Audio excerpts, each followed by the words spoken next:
Oke, selamat datang lagi nih di pembahasan kita. Halo, Kali ini kita mau coba gali pemikiran Abdul Baha, Abdul Baha ya. tokoh penting ya dalam sejarah agama Bahai. Nah, kita ada dua sumber nih buat Anda. Oke, Satu kutipan langsungnya yang ngomongin pandangannya soal alam semesta. Terus ada juga ringkasan bukunya, beberapa penjelasan Abdul Baha. menarik. Jadi tujuan kita sekarang gimana ya memahami pandangannya soal keteraturan kosmos itu dan apa artinya buat kita, buat manusia. Oke, Yuk kita coba bedah bareng-bareng. ya betul. Sumber-sumber ini walau ringkas ya, tapi kayaknya ngajak kita mikir yang dasar banget. Dasar gimana tuh maksudnya? Kayak gimana sih alam semesta ini jalan? Terus posisi kita sebagai manusia itu di mana gitu dalam skema besarnya. Oke. Nah, pemikiran Abdul Baha ini cukup unik sih sudut pandangnya. Menarik buat dibahas. Iya, jadi inti gagasannya yang langsung kelihatan dari kutipan itu tuh, Gimana tuh? dia bilang kalau alam, dia pakai istilah alam ya, itu kayaknya diatur satu hukum universal gitu, absolut, nggak bisa diganggu-gugat. Hukum universal. Maksudnya kayak hukum fisika gitu? Iya, semacam itu. Segalanya dari yang paling kecil, atom gitu, sampai bintang-bintang gede di galaksi jauh, itu jalannya teratur banget. Sempurna. Nggak ada melencengnya gitu. Semua pas. Nah, iya. Dan yang penting banget nih yang dia tekenin itu. Ini poin krusialnya. Apa tuh? Keteraturan ini jalan, tapi bukan karena alamnya punya kemauan atau pikiran sendiri. Oh, jadi bukan karena alamnya mikir, oke, gue mau gini. Bukan. Api yang membakar karena emang sifatnya gitu. Air ngalir ke bawah ya karena gravitasi. Matahari nyinar ya karena reaksi nuklir di dalamnya. Jadi keharusan alamiah ya? Betul, itu semua keharusan alamiah. Bukan pilihan dari si alam itu. Nah, di ringkasan bukunya disebut ini kayak cerminan kebijaksanaan ilahi dalam ciptaan. Kebijaksanaan ilahi. Oke. Nah ini dia nih, pas dibandingin sama manusia jadi menarik banget. Iya, bedanya gimana? Menurut Abdul Baha, manusia itu beda. Beda banget malah. Bedanya gimana? Kita nggak cuma nurut hukum alam, tapi kita bisa melawan atau mungkin lebih pasnya menguasai alam. Menguasai alam. Iya, caranya ya dengan ngertiin hukum-hukum dasarnya itu, kita punya akal soalnya. Contohnya ada? Ada. Contohnya dia kasih itu penemuan telegraf. Gimana manusia karena ngerti soal listrik, magnetisme gitu kan, bisa nyambungin timur sama barat secara instan, padahal alam sendiri kan nggak bisa bikin telegraf. Oke, paham. Jadi karena kita punya akal, kita bisa nemuin hukumnya dan manfaatin. Itu dia.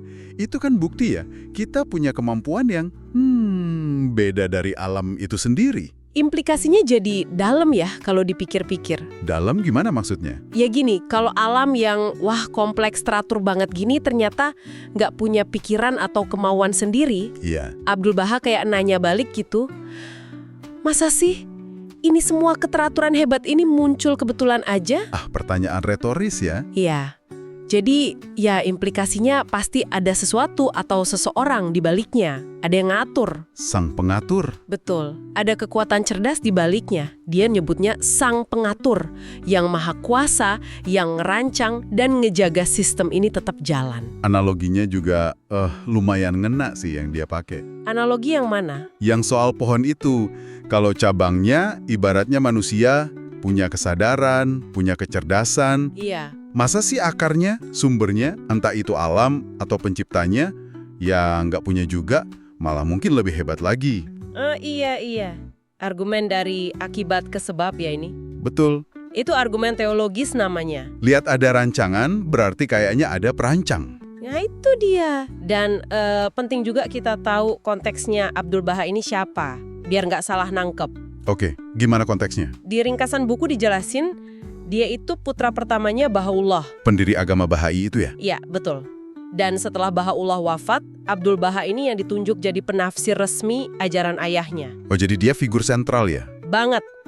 Jadi pandangan soal alam ini bukan cuma filsafat iseng ya, tapi bagian dari kerangka teologi Bahai itu sendiri.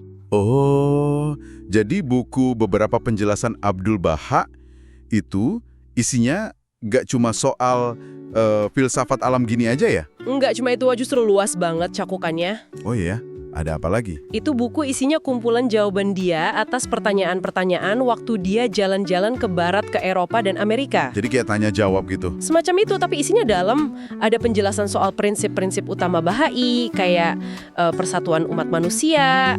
Itu yang sering kedengeran ya? Iya, terus penghapusan segala bentuk prasangka, ras, agama, macam-macam. Kesetaraan gender juga dibahas. Wah, udah dari zaman itu ya? Udah, terus soal sains sama agama itu bisa sejalan, nggak bertentangan. Pentingnya perdamaian dunia, keadilan sosial, gitu-gitu. Banyak. Lengkap juga ya? Nah, pandangan dia soal keteraturan alawi ini jadi kayak salah satu dasar buat ngertiin visi Bahai soal tatanan sosial dan spiritual yang harmonis itu. Nyambung semua. Oke, jadi kalau kita coba rangkum buat Anda nih, biar kebayang. Boleh, boleh. Kayaknya ada 2 ide besar dari Abdul Baha yang kita bahas dari sumber tadi. Apa aja tuh? 1, alam semesta ini super teratur, tapi jalannya kayak otomatis. Nggak punya kesadaran atau kehendak internal sendiri. Oke, poin 1. 2, manusia itu spesial. Kita dikasih akal dan kemauan, jadi kita bisa ngertiin hukum alam itu, bahkan bisa manfaatin hukum itu. Nah, iya. Itu bedanya kita sama alam tadi ya. Betul. Nah, ini bikin kita mikir lebih jauh lagi ya. Refleksi jadinya. Refleksi soal apa? Ya kalau kita, katakanlah terima nih premis Abdul Baha soal keteraturan alam itu cerminan kebijaksanaan ilahi. Oke, dan posisi manusia yang unik, yang punya akal, di tengah semua itu, pasti muncul pertanyaan buat Anda soal, apa sih makna hidup kita? Tujuannya apa gitu? Pertanyaan fundamental ya. Banget. Ringkasan bukunya juga kan nyebut soal peran para utusan Tuhan dalam ngebimbing manusia. Oh iya, ada disinggung juga ya. Ada, dan menempatkan Abdul Baha sendiri sebagai teladan, contoh nyata, gimana ngejalanin nilai-nilai spiritual dan etis itu dalam kehidupan sehari-hari. Jadi, buat Anda sendiri nih yang dengerin, apa artinya ini semua? Nah, itu dia. Pemikiran Abdul Baha ini kayak ngajak kita ngelihat alam gak cuma sebagai, ya udah fenomena acak aja. Tapi sebagai sebuah sistem yang teratur, mungkin banget ada tujuannya. Dan peran kita sebagai manusia itu, ya nggak pasif aja. Kita aktif, karena kita punya kemampuan unik buat ngerti dan bertindak. Dan ini ninggalin satu pertanyaan penting nih, mungkin buat Anda bawa pulang dan renungin nanti. Pertanyaan apa tuh? Ingat tadi pandangan Abdul Baha, kita kan punya akal, punya kemauan, bisa ngertiin, bahkan nguasain hukum alam, kayak contoh telegraf tadi. Iya. Nah, implikasi etisnya apa dong? Maksudnya tanggung jawab gitu. Ya, kalau kita mampu manfaatin alam, apa otomatis ada tanggung jawabnya juga? Tanggung jawab ke alamnya sendiri, buat jaga kelestariannya mungkin. Masuk akal sih. Terus mungkin juga kalau dikaitin sama prinsip Bahai soal persatuan, keadilan, yang disinggung di ringkasan bukunya. Gimana kaitannya? Ya, tanggung jawab kita ke sesama manusia juga. Gimana kita gunain pengetahuan dan kemampuan kita itu? Buat kebaikan bersama, atau malah sebaliknya? Wah, jadi mikir ya. Sesuatu buat dipikirin lagi lah ya, nggak selesai di sini aja. Wah, menarik banget diskusinya. Buka banyak pertanyaan baru malah. Memang begitu harusnya. Oke deh, sampai ketemu lagi di pembahasan kita selanjutnya ya. Sampai jumpa!